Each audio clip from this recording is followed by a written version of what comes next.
Friends అందరికీ నమస్కారం. Friends, EU deal తోటి భారత్తో ఈయూ డీల్తో కుప్పకూలనున్న పాక్ ఆర్థిక వ్యవస్థ ఆ విషయం స్వయంగా పాక్ సంబంధించి వాళ్ళే చెప్తూ ఉన్నారు.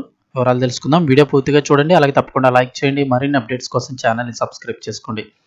ప్రభుత్వం నుంచి వచ్చే ముఖ్యమైన అప్డేట్స్ అన్ని కూడా ఎప్పటికప్పుడు మన ఛానల్ ద్వారా మీకు ముందుగానే తెలియచేయడం జరుగుతుంది.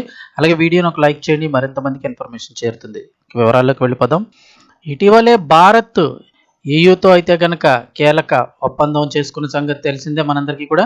అయితే ఈ అగ్రిమెంట్ పాకిస్తాన్ని తీవ్ర ఆర్థిక సంక్షోభంలోకి నెట్టేసే ప్రమాదం ఉందని ఆ దేశ నాయకుడు అభిప్రాయపడుతున్నాడు.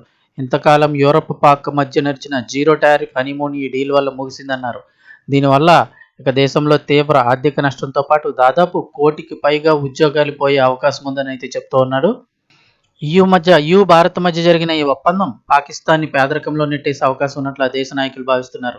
ఈ ఒప్పందంపై పాక్పై పడే ప్రభావాన్ని అంచనా వేస్తున్నారు. దీనిపై ఆ దేశ మాజీ వాణిజ్య శాఖ మంత్రి స్పందించారు. ఇంతకాలం ఈయూతో జరిగిన హనీమూన్ ఒప్పందం ముగిసింది. 10 మిలియన్ల ఉద్యోగాలు ప్రమాదంలో ఉన్నాయి. ప్రభుత్వం పరిశ్రమలకు చౌక విద్యుత్, తక్కువ పనులు, సులభమైన రుణాలు అందించాలి. అలా అయితేనే ఇతర దేశాలతో పోటీ పడగలమని చెప్పేసి ఆయన అన్నారు.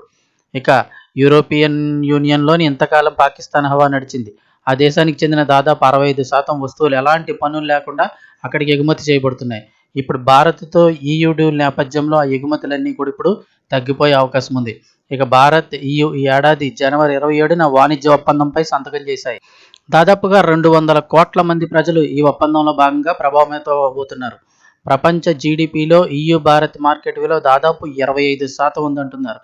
ఈ ఒప్పందం 2 అతిపెద్ద ఆర్థిక వ్యవస్థలను ఏకం చేయబోతోందని అయితే కనుక పాకిస్తాన్ నాయకులు చెప్తున్నారు. సో త్వరలోనే పాకిస్తాన్కి ఈ డీల్ వల్ల భారీగా ఆర్థిక నష్టం అయితే సంభవించే అవకాశం ఉన్నట్టు చెప్తున్నారు.